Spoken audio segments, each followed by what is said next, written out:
গাজীপুরের কালীগঞ্জে 10 বছরের এক মাদ্রাসা শিক্ষার্থীকে বস্তায় ভরে রাখার মর্মান্তিক ও অমানবিক এক ঘটনার অভিযোগ উঠেছে। ঘটনা জানাজানি হওয়ার ভয়ে মাদ্রাসার গেট তালাবদ্ধ করে রাখা হয় ঘন্টার পর ঘন্টা। ভুক্তভোগী আবু বকর সিদ্দিকী স্থানীয় ফুলদি নূরে মদিনা হাফিজিয়া মাদ্রাসা ও এতিমখানার শিক্ষার্থী।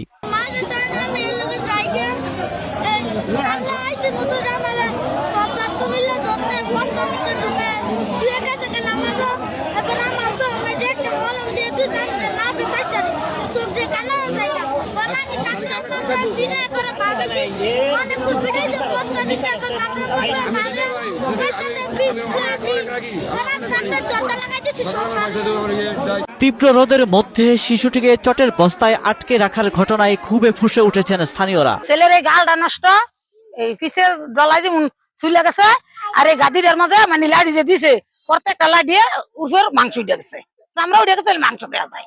প্রশাসনের ঊর্ধ্বতনমূলক কর্মকর্তা যাদের দৃষ্টি আকর্ষণ করে বলতেছি, তারা যেন এটার একটা সুব্যবস্থা করে, সুন্দর সুস্থ পরিবেশ যেন আর কোনো হুজুররা বা আর কোনো প্রতিষ্ঠানের শিক্ষকরা যেন এই শিশু নির্যাতন করার সুযোগ সুবিধা না পায়। ঘটনাটি ঘটে 28 জুন সকালে। পরে উদ্ধারের পর দুপুরে বিষয়টি নিশ্চিত করেন কালীগঞ্জ থানার ওসি মোহাম্মদ আলাউদ্দিন। অভিযুক্ত হাফেজ মাওলানা মুফতি জাকারিয়া একই উপজেলার মুক্তারপুর ইউনিয়নের সাউরাইদ এলাকার বাসিন্দা এবং মাদ্রাসার প্রধান শিক্ষক। আপনি কি জানেন না এরকম দুষ্টামি করে না মানুষ? আমি বলছি মানে আপনি কি জানেন না দুষ্টামি করে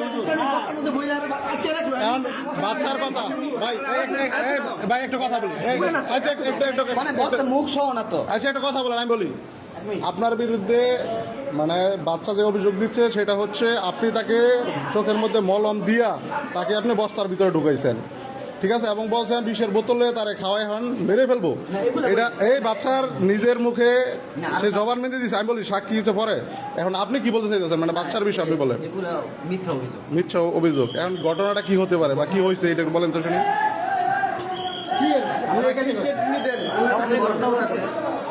আব্বা 2 দিন আগে মারছে, আচ্ছা আমি শুধু 2টা বা 3টা শাসনের জন্য দিছি, আর জোরেও দেই নাই। আচ্ছা আর জোরেও দেই নাই তোর আব্বা এর মারছে, ঠিক আছে, আব্বা মারছে, কিন্তু আপনারা বস্তায় বললেন কেন? বস্তা দুষ্টামি করছে, এতটুকু না দুষ্টামি মানে কে বলছে? বস্তায় বলছে কে? বস্তায় কে বলছে?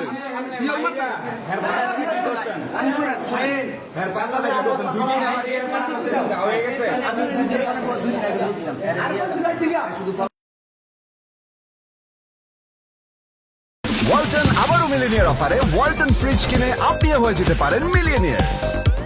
মিলিনিয়ার ছড়াছড়ি দেশ জুড়ে, এটা শুধু ওয়ালটেনই পারে।